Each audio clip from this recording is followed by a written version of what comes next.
Anurag video ఎంతమంది చూసారో నాకైతే తెలియదు, బట్ చూసిన వాళ్ళకి అర్థమవుతుంది నేను చెప్పేది. సో నేనేం చెప్పాలనుకుంటున్నానంటే, సో అనురాగ్ అనే వ్యక్తిని లోకం మొత్తం అసహించుకుంది. అప్పుడు కూడా తను బాధపడలేదు.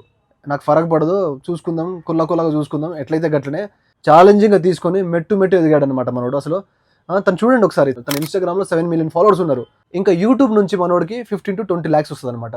సో మనోడు ఆస్తి మొత్తం చూసుకుంటే ఓ 20 crores వరకు ఉండొచ్చంట. సో అలాంటి వ్యక్తి ఏంటంటే ఇక్కడ మెంటల్గా డిప్రెషన్లోకి వెళ్ళిపోయి సూసైడ్ చేసుకుందాం అనుకున్నాడు. సో ఎందుకు ఇలా అనుకున్నాడంటే, ఈ లోకం మొత్తం వదిలేసినా ఫరక్ పడలేదు, కానీ ఇంట్లో వాళ్ళు వదిలేశారు తన్ని. అదేవిధంగా నా వైఫ్, తను ప్రేమించిన అమ్మాయి వదిలేసి వెళ్ళిపోయిందో, అప్పుడు ఏంటంటే కంప్లీట్గా తను మెంటల్గా డిస్టర్బ్ అయిపోయాడు. సో మనం ప్రేమించే వ్యక్తులే మనకి సపోర్ట్ లేకపోతే ఆ నరకం ఎలా ఉంటుందంటే, అది అనుభవించిన వాళ్ళకి మాత్రమే తెలుస్తుంది.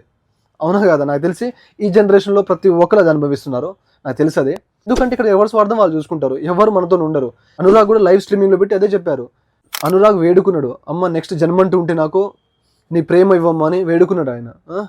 ఎంత బాధ ఉంటే తన గుండెలు ఎన్ని ముక్కలైపోతే ఆ మాట అంటాడు తను. నిజంగా ఆ వీడియో మొత్తం చూశాక నాకైతే లిటరల్గా చాలా డిస్టర్బ్ అయిపోయాను నేను కూడా. అగలే జన్మ మమ్మీ తో ప్యార్ దే దేనా బస్ ఫైనల్ డ్రైవ్. గాయస్, ఈ వీడియో చూసాక మీకు ఎలా అనిపించింది, ఏంటి మీ ఫీలింగ్స్, మీ ఎమోషన్స్ ఏంటి, జస్ట్ కామెంట్ బాక్స్లో కామెంట్ చేయండి గాయస్, ఓకేనా?